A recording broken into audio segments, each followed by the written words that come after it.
Let me start by welcoming you all, ladies and gentlemen. Good afternoon. Commissioner General for KRA, Mr. Humphrey Watanga, our panelist. We also have with us today the chairman of the Micro and Small Enterprises Association, Mr. James Mureo. I am privileged to be here to give some perspectives from the side of government on this very important summit that we are holding today. It's a shame that I would have wanted to be here for all the 3 days because I find every other topic that's being discussed here of immense interest to me personally, and most important to the government of Kenya. In most countries, the biggest impediment to transforming tax regimes, and especially on the issue of digitization and modernization, is one animal known as political goodwill. Luckily in Kenya, the government of Kenya has taken the deliberate decision that modernizing our tax system and the tax regime is not a nice to have. It's an imperative. It's something we have to do. So therefore, we are already starting from a pedestal of acceptance. As a matter of fact, it is His Excellency the President, Dr. William Ruto, who pushes the extra mile and the extra pedal on the front of transforming our tax regime,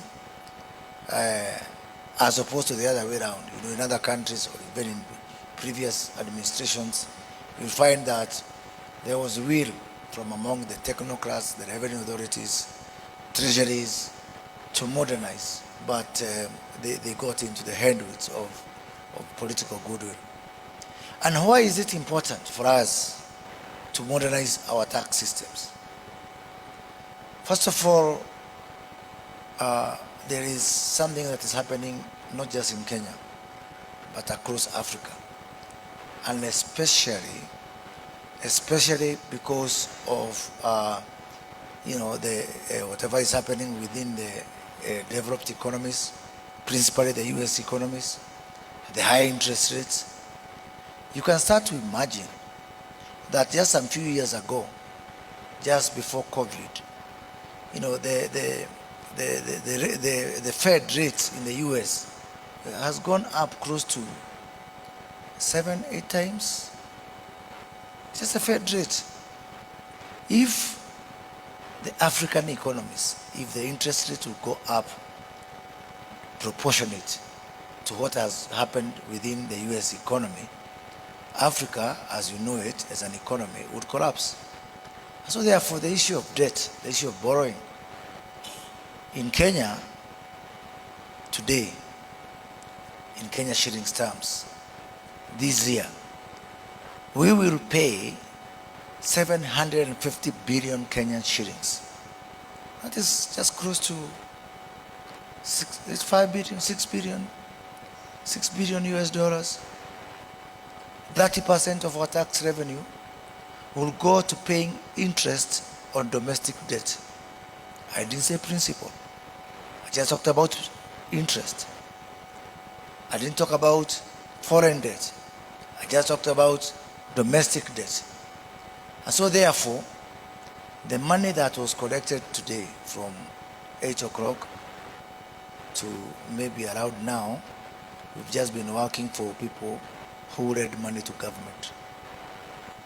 It is that catastrophic. And so therefore for us, it's not a nice to have. It's something we have to do. Why? Because if we expand our revenue base, we'll be able to bring down our domestic borrowing especially. And with the domestic borrowing coming down, we'll be able to bring down the interest rate and especially create an impetus for the private sector credit.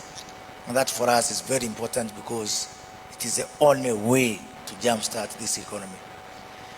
We have done everything we can, mostly on the expenditure side. I know there's still some things we can do, but we have stretched it to the limit. The only opportunity we have for us to grow and to jumpstart our economy is to work on the revenue side.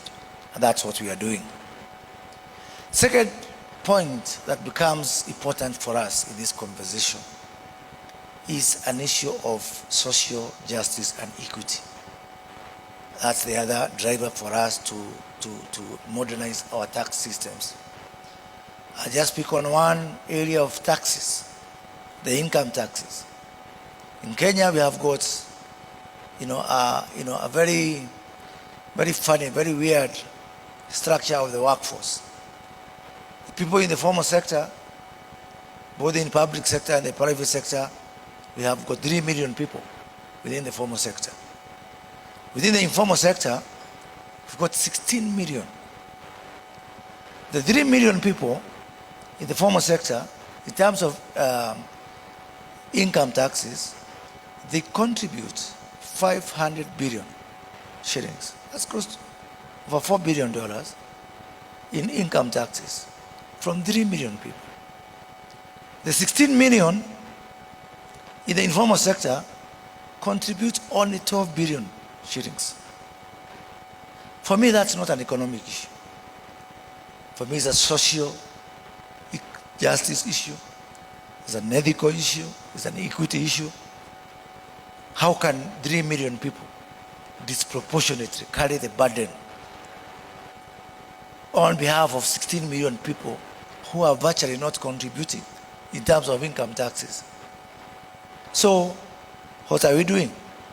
Having realized that that is really, for us, it is an imperative. It's a must-have. First of all, we have decided that there will be nowhere to hide. There will be nowhere to hide for anybody, at zero option. Why? First of all, we have already a huge advantage. The level of digitization of the Kenyan economy can be, other countries can look at it green with envy. And I'm sure you've got a lot of people here from international audience.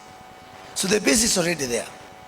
Because Kenya is the only country where someone who has never gone to school cannot construct a sentence in English, but they can use digital payments through M-Pesa. What an advantage. It is better than the gold mines of Zimbabwe. It's better than the diamonds of South Africa. It's better than the oil of Nigeria. It is a resource that Kenya is extremely proud of, where you have almost virtually the entire economy having embraced digital technology. And we are doing that across other spectra. Last year, we were able to distribute fertilizers to 6.4 million farmers using e-voucher and digital technology, to people, most of them, who are largely illiterate. But the voucher was sent to their phone. We were able to cut losses and corruption and deliver fertilizer straight to the farmer, proportionate to the size of the land holding. A very huge, very huge, development. Starting this year, every Kenyan who is over 70-year-old is receiving money. 1.9 million Kenyans are receiving money from government for social protection, again using mobile money and digital technology. So we are there. It's not a big job for us to do. And because the base is there and the will is there, what we are now doing is just going to implement this.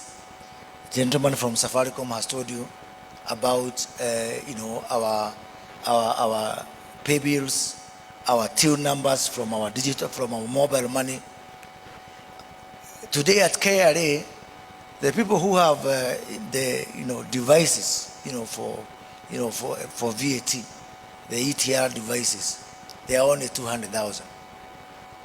Combined, all our telcos and the banks who are doing mobile money, we've got, what we call digital touch points for payments, 2 million of them, 10 times the ETRs we have at KRA. That just speaks to the huge opportunity that Kenya has to even have what I would call the early harvest of digitizing our revenue framework. And that's what we are going to do. We've agreed with the Commissioner General here that all those pay bills, Mr. James Mureu, because they are your members, they are your customers, please whisper to them that come Christmas 2024, all pay bills will also be virtual ETRs for purposes of KRA. And I know there's going to be some noise, but I also want you to tell me, where did we agree that someone will not pay taxes? Maybe I missed that memo. As far as I know, paying taxes is within our constitution, it's within our law. And by the way, when those people come to the tax bracket, maybe soon we can, for those 3 million unfortunate guys who are today paying taxes, probably be able to lower the income tax for them. As our Cabinet Secretary for National Treasury said, once we net those people, the prospect of reducing our VAT, for example, from 16% to 14% will start to become a reality. This burden must be carried and shared by everybody. Take that to the bank. Second front is on the issue of silos. We are operating as silos.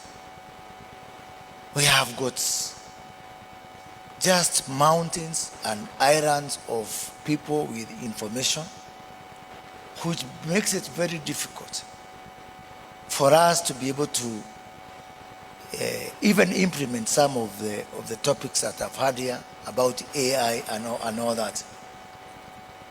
And I like the gentleman from the UK who has said that the culture must be built.